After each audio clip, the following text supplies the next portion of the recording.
Hi guys, welcome back to my channel. ಇವತ್ತು random ಆಗಿ ಒಂದು ವ್ಲಾಗ್ನ ಸ್ಟಾರ್ಟ್ ಮಾಡಿದ್ದೀನಿ. ಪಾಪುಗೆ ವ್ಯಾಕ್ಸಿನೇಷನ್ ಇತ್ತು, ಅದಕ್ಕೆ ವ್ಯಾಕ್ಸಿನೇಷನ್ ಹಾಕ್ಸ್ಕೊಂಡು ಹೋಗೋಣ ಅಂತ ಬಂದಿದ್ದೆ. ತುಂಬ ದೂರ ಏನಿಲ್ಲ, ನಮ್ಮನೆಯಿಂದ ಒಂದು 100 ಮೀಟರ್ ಅಷ್ಟೇ. ಮೊದಲೆಲ್ಲ ಹಾಸ್ಪಿಟಲಲ್ಲಿ ಆಗ್ತಿದ್ರು, ಈ ಸಲ ಇಲ್ಲೇನೇ ಪಕ್ಕದಲ್ಲಿರೋ ಕ್ಲಿನಿಕ್ಗೆ ಬನ್ನಿ ಅಂದರು. ಇಲ್ಲೇ ಕ್ಲಿನಿಕ್ ಇದೆ ನಮ್ಮೂರಲ್ಲೇ, ಅಲ್ಲಿಗೆ ಬಂದು ಹಾಕ್ಸ್ಕೊಂಡೋಗಿ ಅಂದರು. ಅದಕ್ಕೆ ಇಲ್ಲೇ ಹಾಕ್ಸೋಣ ಅಂತ ಬಂದಿದ್ದೆ. 2.5 ತಿಂಗಳದಿತ್ತು. ಫಸ್ಟು 1.5 ತಿಂಗಳಿದ್ದು ಹಾಸ್ಪಿಟಲಲ್ಲೇ ಹಾಕ್ಸಿದ್ದೆ. ಈ ಸಲ ಇಲ್ಲೇ ಬನ್ನಿ ಅಂದರು, ಅದಕ್ಕೆ ಇಲ್ಲೇ ಹಾಕ್ಸೋಣ ಅಂತ ಬಂದಿದ್ದೆ. ನನ್ನ ಫ್ರೆಂಡ್ಸ್ ಎಲ್ಲ ಬಂದಿದ್ದರು, ಹಂಗೆ ಮಾತಾಡ್ಸ್ಕೊಂಡು ಹೋಗೋಣ ಅಂತ ಬಂದಿದ್ದೆ. ತುಂಬ ಹತ್ಲೋಳು. ಫಸ್ಟ್ ವ್ಯಾಕ್ಸಿನೇಷನಲ್ಲಿ 3 ಇಂಜೆಕ್ಷನ್ ಕೊಡ್ತಾರೆ, ಕಾಲಿಗೆ 2 ಮತ್ತು ತೋಳಿಗೊಂದು. ಆವಾಗಂತೂ ಸಖತ್ ಹತ್ತಿದ್ಲು, ನೈಟೆಲ್ಲ ನಿದ್ದೆನೇ ಮಾಡಿರಲಿಲ್ಲ ಒಂದು 8 ಗಂಟೆ ತನಕ.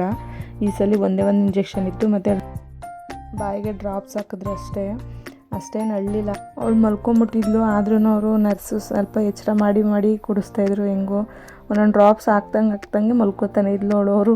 ಹೆಂಗೋ ಹಿಂಸೆ ಮಾಡಿ ಎದ್ದೇಳಿಸಿ ಕಾಲಿಗೆಲ್ಲ ಸಾಕ್ಸ್ ತೆಗೆದು ಕಾಲ್ಗೆ ಹೊಡಿತಾರೆ, ಹೊಡೆದು ಎದ್ದೇಳಿಸಿದ್ರು. ಹೆಂಗೊಂದು ಕಂಡುಬಿಟ್ಲು, ಆಮೇಲಿಂದ ಚೆನ್ನಾಗಿ ಎಚ್ಚರ ಆದ್ಲು.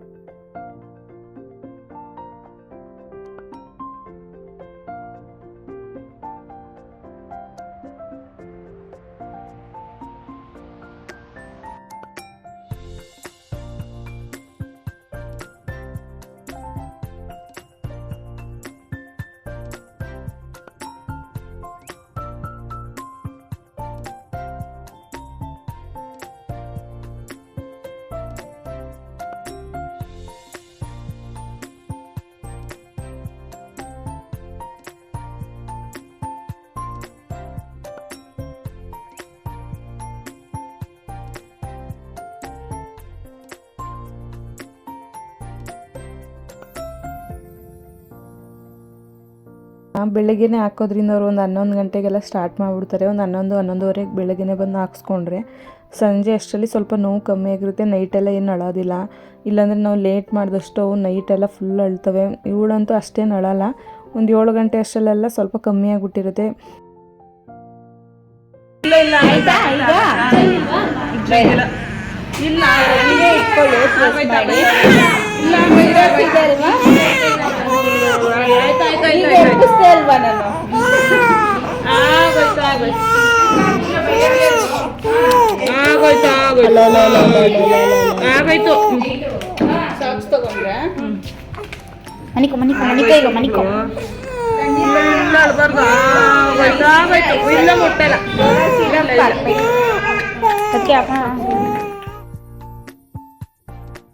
ಇದು ನೆಕ್ಸ್ಟ್ ಡೇ ವ್ಲಾಗು ಕಂಟಿನ್ಯೂ ಮಾಡ್ತೀನಿ.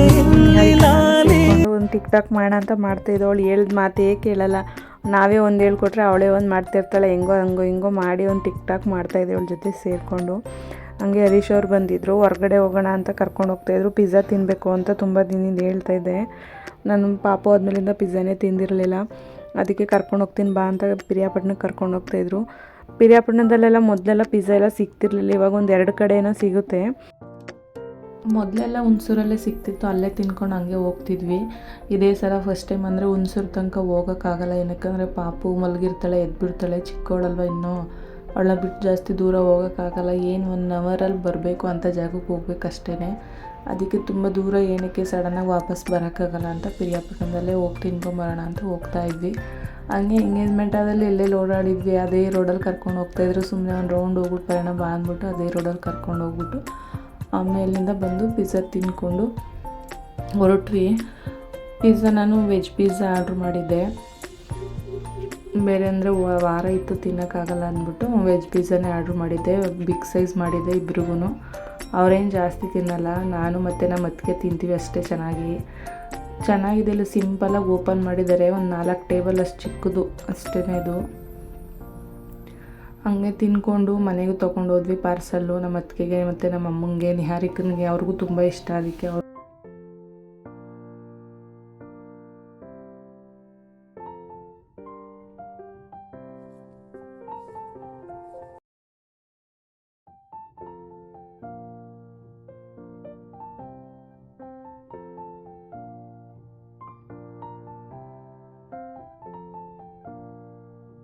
ಇನ್ನೇನು ತಿನ್ಕೊಂಡು ಹೊರಡಬೇಕು ಅನ್ನೋ ಟೈಮಲ್ಲಿ ಫೋನ್ ಮಾಡಿದ್ರು ನಮ್ಮ ಅತ್ತಿಗೆಯವರು, ಪಾಪು ಇದ್ದವಳೆ ಅಳ್ತಿದ್ದಾಳೆ ಬೇಗ ಬನ್ನಿ ಅಂತ.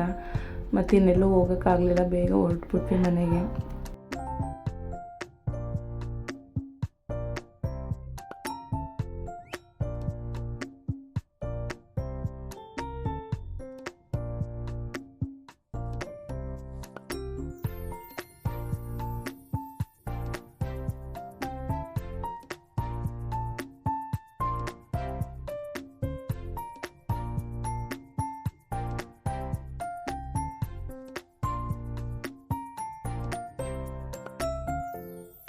ಮನೆಗೆ ಬಂದ್ವಿ. ಸಂಜೆ ಹರೀಶ್ ಅವರು ಜಾಮೂನ್ ಮಾಡಿಕೊಡು ಅಂತಂದರು. ಅದಕ್ಕೆ ಆ್ಯಪಲ್ ಜಾಮೂನ್ ಮಾಡೋಣ ಅಂತ ಮಾಡ್ತಾಯಿದ್ದೀನಿ. ಎಲ್ಲರೂ ನಾರ್ಮಲಾಗಿ ಜಾಮೂನ್ ಮಾಡ್ಕೊಂಡು ತಿಂದಿರ್ತೀರ, ಆದರೆ ಆ್ಯಪಲ್ ಜಾಮೂನ್ ಯಾರೂ ಮಾಡಿರಲ್ಲ, ಅಷ್ಟಾಗಿ ಟೇಸ್ಟ್ ಮಾಡಿರಲ್ಲ.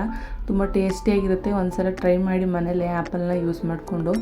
ಏನಿಲ್ಲ, ಆ್ಯಪಲ್ನ ನೀಟಾಗಿ ಸಿಪ್ಪೆ ಎಲ್ಲ ತೆಗೆದು ತೊಳೆದು ಸಣ್ಣ ಸಣ್ಣದಾಗಿ ಕಟ್ ಮಾಡ್ಕೊಂಡು ಅದನ್ನು ಮಿಕ್ಸಿ ಜಾರಲ್ಲಿ ರುಬ್ಕೋಬೇಕು. ತುಂಬ ನುಣ್ಣಗೆ ಚೆನ್ನಾಗಿ ಪೇಸ್ಟ್ ಮಾಡ್ಕೋಬೇಕು ಅದನ್ನು, ಇಲ್ಲಾಂದರೆ ಜಾಮೂನಲ್ಲಿ ಎಲ್ಲ ಒಡೆದೋಗ್ಬಿಡುತ್ತೆ ಜಾಮೂನು. ಅದಕ್ಕೆ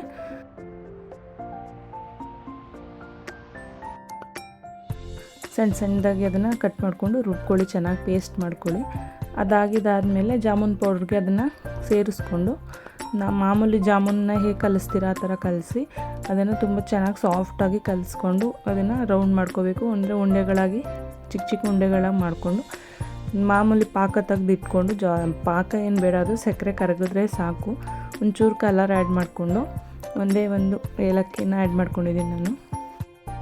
ಬೇರೆ ಏನೂ ಯೂಸ್ ಮಾಡಿಲ್ಲ ನಾನು. ಜಾಮೂನ್ ಪೌಡರು ಮತ್ತು ಆ್ಯಪಲ್ ಪ್ಯೂರಿ ಮತ್ತು ಸ್ವಲ್ಪ ಜೊತೆಗೆ ಹಾಲನ್ನ ಮಿಕ್ಸ್ ಮಾಡ್ಕೊತ ಕಲಿಸ್ಕೊಂಡಿದ್ದೀನಿ ಅಷ್ಟೇ, ಬೇರೆ ಏನೂ ಹಾಕ್ಕೊಂಡಿಲ್ಲ ನಾನು.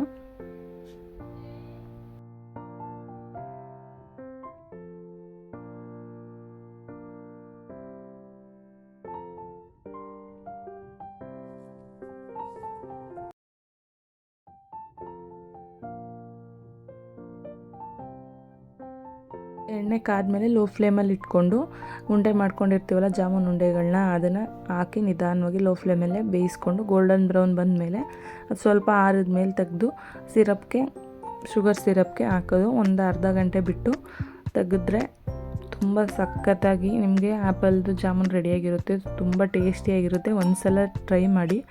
ಆದರೆ ಮಾಮೂಲಿ ಜಾಮೂನ್ಗಿಂತ ಸ್ವಲ್ಪ ಇದನ್ನು ಸೈಜ್ನ ಉಂಡೆಗಳನ್ನ ದಪ್ಪ ಮಾಡಿ, ಅವಾಗ ಇನ್ನೂ ತುಂಬ ಚೆನ್ನಾಗಿರುತ್ತೆ ಆ್ಯಪಲ್ ಜಾಮೂನ್ ನೋಡೋಕ್ಕೆ.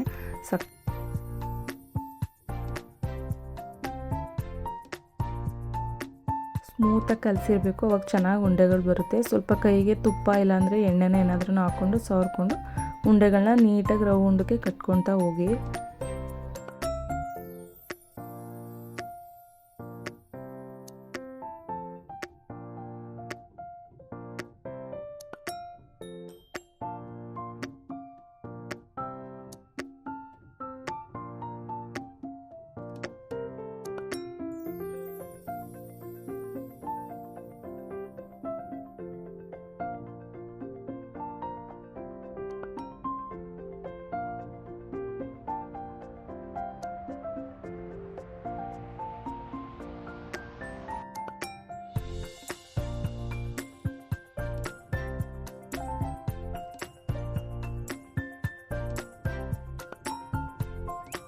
ನೋಡಿ, ಈ ರೀತಿ ಗೋಲ್ಡನ್ ಬ್ರೌನ್ ಬರೋವರೆಗೂ ಚೆನ್ನಾಗಿ ನೀವು ಅದನ್ನು ರೋಸ್ಟ್ ಮಾಡ್ಕೊತಾ ಇರಿ.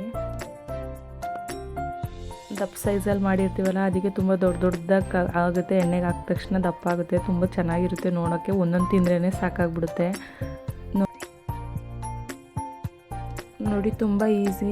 10 ನಿಮಿಷದಲ್ಲಿ ಜಾಮೂನ್ ಮಾಡ್ಕೋದು. ಆ್ಯಪಲ್ ಜಾಮೂನು ತುಂಬ ಚೆನ್ನಾಗಿರುತ್ತೆ, ಟೇಸ್ಟಿಯಾಗಿರುತ್ತೆ. ನಾರ್ಮಲ್ ಜಾಮೂನ್ಗಿಂತ ಈ ಥರ ಜಾಮೂನ್ ಮಾಡ್ಕೊಂಡು ತಿಂದು ನೋಡಿ, ಚೆನ್ನಾಗಿರುತ್ತೆ. ಈ ವ್ಲಾಗ್ ನಿಮಗೆ ಇಷ್ಟ ಆಗಿದರೆ ಪ್ಲೀಸ್ ಲೈಕ್ ಮಾಡಿ, ಶೇರ್ ಮಾಡಿ ಮತ್ತು ಕಮೆಂಟ್ ಮಾಡಿ. ಹಾಗೆ ಪ್ಲೀಸ್ ಮರಿದೇ ಹೊಸ್ದಾಗಿ ಯಾರಾದರೂ ನೋಡ್ತಾ ಇದ್ದರೆ ನನ್ನ ಚಾನಲ್ನ ಸಬ್ಸ್ಕ್ರೈಬ್ ಮಾಡಿಕೊಂಡು ವಿಡಿಯೋನ ನೋಡಿ ಸಪೋರ್ಟ್ ಮಾಡಿ ಅಂತ ಕೇಳ್ಕೊತೀನಿ. Thank you.